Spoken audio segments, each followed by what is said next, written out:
ছেলেমেয়েরা কলেজে ভর্তি হবে না।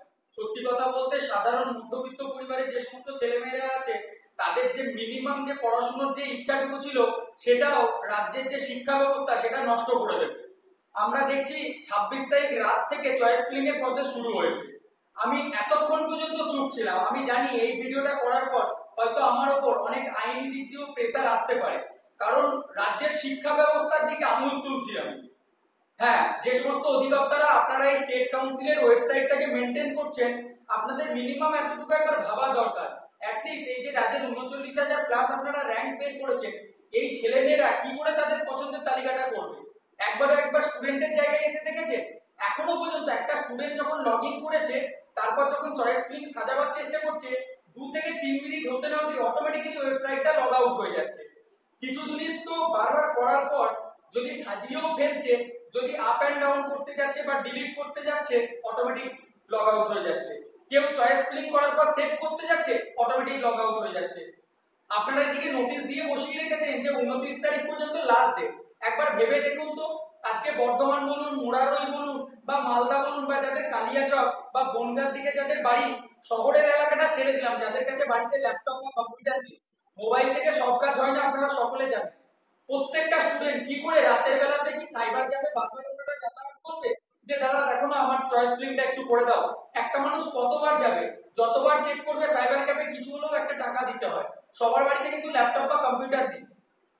এই শিক্ষা ব্যবস্থাকে সত্যি বলছি ধিক্কার জানাচ্ছি, আমি ধিক্কার জানাচ্ছি যারা এই শিক্ষা ব্যবস্থাটা মেনটেন করছেন। আমি যে বানিয়ে গুছিয়ে কথা বলছি এটা যদি হয় প্রমাণ করে দিন। প্রত্যেকটা স্টুডেন্ট যারা আজকের এই ভিডিওটা দেখছে, ম্যাক্সিমাম নাম্বার অফ স্টুডেন্ট তারা চয়েস ফিলিং এর যে তালিকা সাজানো সেটা করতে পারছে না। তার কারণ কি? ওয়েবসাইটে সমস্যা, ওয়েবসাইটে এরর আসছে। একটা রাজ্যের কাউন্সিল চলছে, তাও আবার কি টেকনিক্যাল এডুকেশন। আমরা ইঞ্জিনিয়ার, আমি নিজেও একদিন এই স্টেট কাউন্সিলের স্টুডেন্ট ছিলাম। আজকে নিজে শিক্ষকতা এবং নিজস্ব প্রতিষ্ঠানের সাথে যুক্ত। অনেকেই হয়তো বিভিন্ন ভাবে আমার এই কথাগুলিকে নেবেন, কিন্তু দেখুন একজন শিক্ষক হিসাবে, একজন পথ প্রদর্শক হিসাবে এটা সহ্য করা যায় না। আমি জানি আজ পর্যন্ত যত ধরনের শিক্ষকরা যারা এই অন্যায়ের বিরুদ্ধে প্রতিবাদ করেছেন, ওনাদেরকে কোনো না কোনো দিক থেকে দমিয়ে দেওয়া হয়েছে। আজকে আমি ওই যে মুখ করলাম স্টেট কাউন্সিলের বিরুদ্ধে কথা বলছি যে আপনাদের শিক্ষা ব্যবস্থাটা স্ট্রং নেই, আপনারা ওয়েবসাইটটা প্রপারলি এররটাকে এখনো পর্যন্ত দূর করতে পারছেন না, ছেলে মেয়েদের যে পলিটেকনিক পড়ার ইচ্ছা এটাকে নষ্ট করছে। আপনাদের এই এই এই যে বিষয়টা রয়েছে না, এই এররটাকে যতটা সম্ভব তাড়াতাড়ি একটা অ্যাটলিস্ট সলিউশন, আমি জানি আমি নিজেও টেকনিক্যাল ব্যক্তি, তো আমি জানি একটা ওয়েবসাইটে এরর এলে হয়তো এত তাড়াতাড়ি সেটা সর্ট আউট করা সম্ভব হয়ে যায়, কিন্তু অ্যাটলিস্ট একটা নোটিশ তো আপনারা দিয়ে জানাতে পারেন যে না 29 তারিখ লাস্ট ডেট, না ওয়েবসাইটে গ্লিচের জন্য, এররের জন্য আমরা ডেটটাকে এক্সটেন্ড করছি। অ্যাটলিস্ট এইটুকু কাজ তো আপনারা করে দিতে পারেন। বলুন স্টুডেন্ট, তোমরা যারা ভিডিওটি দেখলে তোমাদেরও যদি ওয়েবসাইটে সমস্যা হচ্ছে বা ওয়েবসাইটে চয়েস ক্লিক করতে না পারো, তাহলে একটু কমেন্ট করে জানাবে। আমি তোমাদের জন্য হোয়াটসঅ্যাপ গ্রুপও তৈরি করে দিচ্ছি, সেখানে হোয়াটসঅ্যাপ চ্যানেলটা তোমরা ফলো করো, ভিডিও ডেসক্রিপশনে লিংক দিচ্ছি। আর একটা ফর্ম তোমরা আছে, সেই ফর্মটা ফিল আপ করতে পারো, এই ভিডিও ডেসক্রিপশনে লিংক পাবে, সেখানে তোমাদের র‍্যাঙ্ক কত এসেছে না এসেছে সেটা দেওয়ার পর তোমরা জানতে পারবে, বা তোমাদেরকে গাইড করে দেওয়া হবে যে তোমরা কিরকম কলেজ পেতে পারো। আর আমি রিকোয়েস্ট করবো, করজোরে রিকোয়েস্ট করবো, দয়া করে আপনারা ওয়েবসাইটটা একটু ঠিক করুন। কারিগরি ভবনের প্রত্যেকটা অধিকর্তা এবং মাননীয় মহাশয়দের আপনাদের করজোরে অনুরোধ করছি। দেখুন আজকে হয়তো আমি ডিপ্লোমা ইঞ্জিনিয়ারিং এর চয়েস ফিলিং করছি না, বা আমার পরিবারের কেউ করছে না, কিন্তু বিশ্বাস করুন রাজ্যের যে ৩৯,০০০-এরও প্লাস ছাত্রছাত্রী র‍্যাঙ্ক কার্ডে আপনারা নাম লিখেছেন না, তারা চেষ্টা করছে এবং তারা ব্যর্থ হচ্ছে। আমি কোনো বানিয়ে কথা বলছি না, যারা চয়েস ফিলিং করছেন তোমরাই কমেন্ট করে জানিও তোমাদের কি হচ্ছে চয়েস ফিলিং, সেভ কি করতে পারছো, ডিলিট করতে পারছো, বা কিছুক্ষণ পর কি তোমাদেরও লগ আউট হয়ে যাচ্ছে না?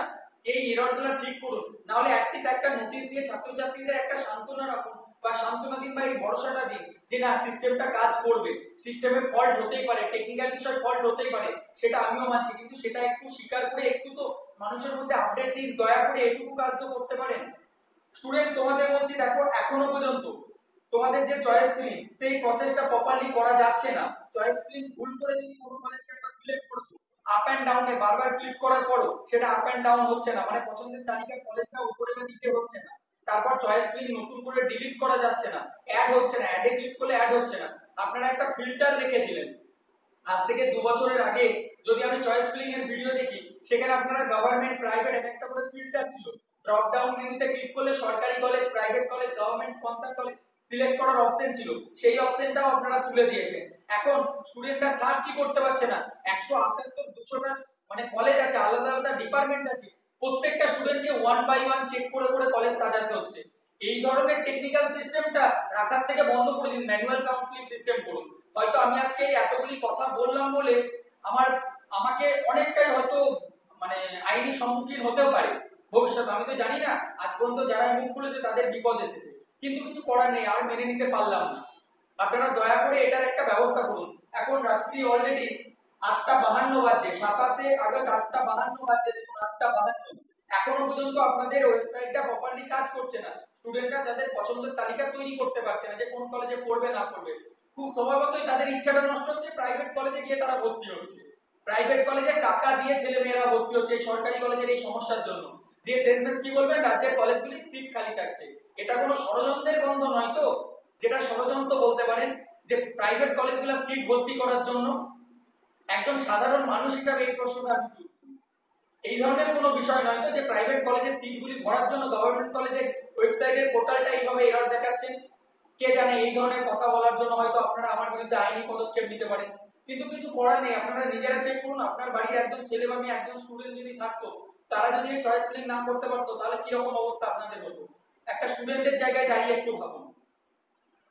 স্টুডেন্ট, তোমাদের যদি চয়েস ফিলিং করতে পারছো একটু কমেন্ট করে জানাবে, আর যারা করতে পারোনি তারাও কমেন্ট করে জানাবে। আমি সত্যি বলছি না মিথ্যা বলছি সেটা তখনই প্রমাণ হয়ে যাবে।